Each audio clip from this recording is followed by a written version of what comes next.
Welcome back mga kahapi ko. Magandang araw nga pala sa inyo. Kumusta nga pala kayo? Sana'y nasa mabuti kayong kalagayan. Saan man sulok ng mundo kayo naroroon. Linggo nga pala ngayon at wala akong pasok. Kaya hindi na naman ako mapakali at nag-iisip na naman ako ng gagawin. Parang inaantok pa nga ako pero hindi na ako makatulog. Pero parang hinihila nga ako ng katawan ko at para bang sinasabing may dapat akong gawin pero tinatamad pa akong bumangon. Ano ba talaga kahapi? Siya bangon na. Walang mangyayari pag ganyan. Ang bilis pa naman ng oras. Tanghali na nga agad Pero ang ganda nga ng panahon ngayon. Pagising mo nga sa umaga ganito ang makikita mo. Ay nakaka-relax baga. Nasa second floor nga pala kami. At tabing highway nga pala itong aming dorm. Ay maganda talaga yung tanawin dito. Kaso ang problema, temporary lang kami dito sa dorm na to. At babalik din kami sa dating dorm. At yun na nga, bigla na akong may naisip gawin. Kaya nga nagbihis na agad ako bago pa ako tamarin. Balak ko nga kunin ang bisikleta ko sa kabilang dorm. Ay matagal-tagal ko na nga palang hindi yun ginagamit dahil malamig ang panahon. Ay ngayon ay nasipagan ay kailangan din nga magmedyas ay malamig pa rin ang panahon. Siya mag-jacket, yun lang ang nakakasura din. Hindi ka na makalabas ng hindi naka-jacket. Ay sige, huwag kang mag-jacket. Sunog ang balat mo sa lamig. Ay inihanda ko na nga ang mga gamit ko sa bisikleta. Ay bomba nga lang at panghigpit. Ay tara, kayo ko isasama. Ay ganyan nga lagi ang eksena Kahit magtatapon lang ng basura ay laging nakapurma. Ay matrabaho papantalon ka pa, mag-jacket, magme-medyas. Allah, kainaman na.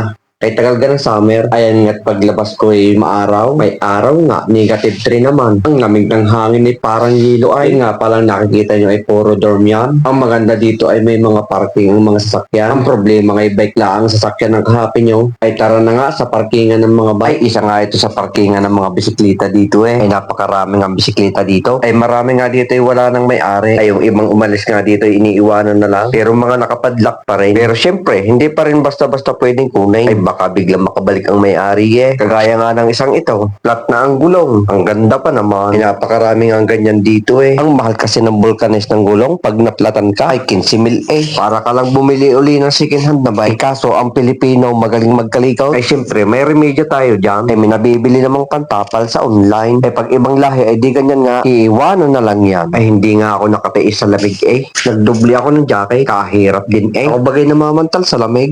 Kaya naman na ang Ano kayang gamot dito? Hindi kaya ng lotion Ayan nga pala ang bisikleta ko. Inilipat ko nga lang pala yan dyan. Sa kabilang building kami nakatira dati Pero temporary lang at babalik din kami doon. Ay ito nga pala yung aking bisikleta Second hand lang yan. 15,000 nga pala ang bili ko dyan. Ang mahal Ay sa pera nila yun. 2,500 lang yun sa atin. Wala pa. Ay malambot nga ang hulihang gulong yan Pero walang problema. Bumili rin ako ng panghangin. Bubombahan ko nga lang yan Hira nga pala dito ang vulcanizing shop. Ay mga pangkutsi pa. Kaya mahal ang vulcanized. Kaya ang mga tao dito pag bumili ng ganyan ay disposable. Ibibenta rin ng mura. O di kaya ay di iiwanan na. Ay medyo matigas pa nga itong unahan kong gulong. Kahirap kumilos ng ganitong may suot na makapal Hindi naman pwedeng wala kang suot ng ganitong kakapal at parang yelo sa lamig. Hinigpitan ko na nga rin ang mga tornilyo. Combination wrench nga lang pala yung aking tools Malaking bagay din nga na marunong tayo magkuting-ting Ay kung di ako marunong ay disposable lahat ng gamit. Kagaya na rin simpleng paglalangis ng kadena. Ay hindi dapat katamaran para tumagal ang gamit. Naalala ko tuloy ang motor ko sa Pilipinas. Kumusta na kaya yung malamang motor pa rin. Ako kaya namimiss noon. Ay nandito nga ako sa likod ng building Dito nga ako pumisto at maganda nga ang sikat ng araw. Napasindi nga ako ng sigarilyo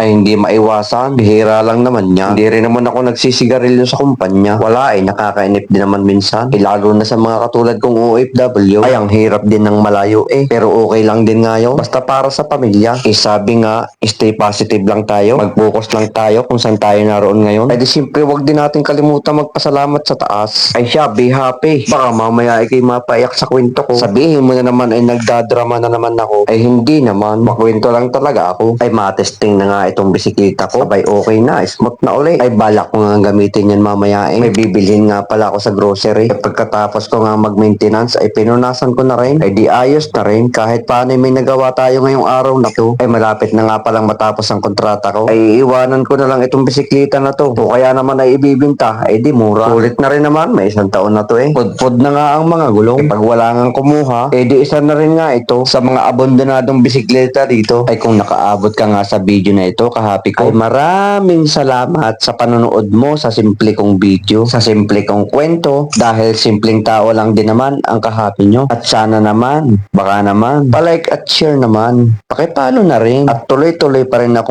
ikukwento para sa inyo, mga kahapi ko. Paiba-iba pa nga lang yung aking content sa ngayon. Pero ang gusto ko lang naman ay magkwento at magbigay ng saya para sa inyo. Sa abot ng aking makakaya. Magkita-kita ulit tayo sa susunod ko pang mga video. Paalam! Bye-bye! Ciao!